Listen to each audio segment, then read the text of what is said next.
गणेश जी के जन्म की कथा। भारत में अनेकों त्यौहार मनाए जाते हैं। गणेश चतुर्थी का त्यौहार उनमें से एक है। वैसे तो गणेश जी की पूजा को ही गणेश चतुर्थी कहा जाता है, लेकिन आप में से ऐसे बहुत से लोग हैं जिन्हें कि ये नहीं पता कि क्यों गणेश चतुर्थी मनाया जाता है।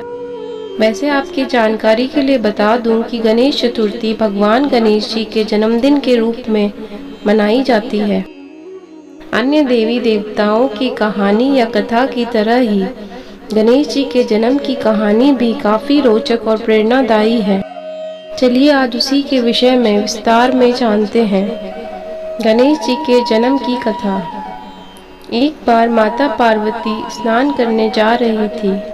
तब उन्होंने द्वार पर पहरेदारी करने के लिए अपने शरीर के मैल से एक पुतला बनाया और उसमें प्राण डालकर एक सुंदर बालक का रूप दे दिया। माता पार्वती बालक को कहती है कि मैं स्नान करने जा रही हूँ, तुम द्वार पर खड़े रहना और बिना मेरी आज्ञा के किसी को भी द्वार के अंदर मत आने देना। ये कहकर माता पार्वती उस बालक को द्वार पर खड़ा करके स्नान करने चली जाती है।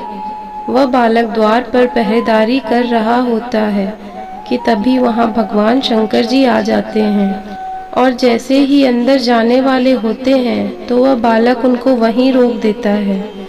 भगवान शंकर जी उस बालक को उनके रास्ते से हटने के लिए कहते हैं, लेकिन वह बालक माता पार्वती की आज्ञा का पालन करते हुए भगवान शंकर को अंदर प्रवेश करने से रोकता है, जिसके कारण भगवान शंकर क्रोधित हो जाते हैं और क्रोध में अपने त्रिशूल निकालकर उस बालक की गर्दन को धड़ से अलग कर देते हैं। बालक की दर्द भरी आवाज को सुनकर जब माता पार्वती बाहर आती है तो वह उस बालक के कटे सिर को देखकर बहुत दुखी हो जाती हैं।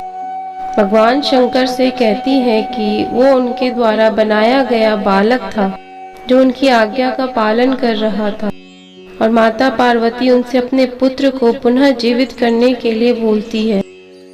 फिर भगवान शंकर अपने सेवकों को आदेश देते हैं कि वे धरती लोक पर जाएं और जिस बच्चे की माँ अपने बच्चे की तरफ पीठ करके सो रही हो उस बच्चे का सिर काट कर ले आएं। सेवक जाते हैं तो उन्हें एक हाथी का बच्चा दिखाई देता है जिसकी माँ उसकी तरफ पीठ करके सो रही होती है।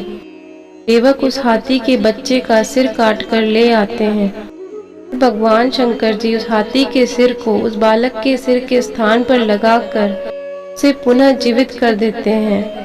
भगवान शंकर जी उस बालक को अपने सभी गणों को स्वामी घोषित कर देते हैं। अभी से उस बालक का नाम गणपति रख दिया जाता है। साथ ही गणपति को भगवान शंकर देवताओं में सबसे पहले उनकी पूजा होगी ऐसा वरदान भी देते हैं, इसीलिए सबसे पहले उन्हीं की पूजा होती है।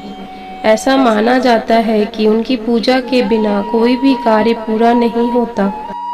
गणेश जी को प्रसन्न करने के लिए लोग उनके जन्म दिवस को गणेश चतुर्थी के रूप में मनाते हैं। आप सभी को गणेश चतुर्थी की शुभकामनाएं। गणेश जी सबका भला करें। मिलते हैं नई वीडियो में नई कहानी के साथ। धन्यवाद।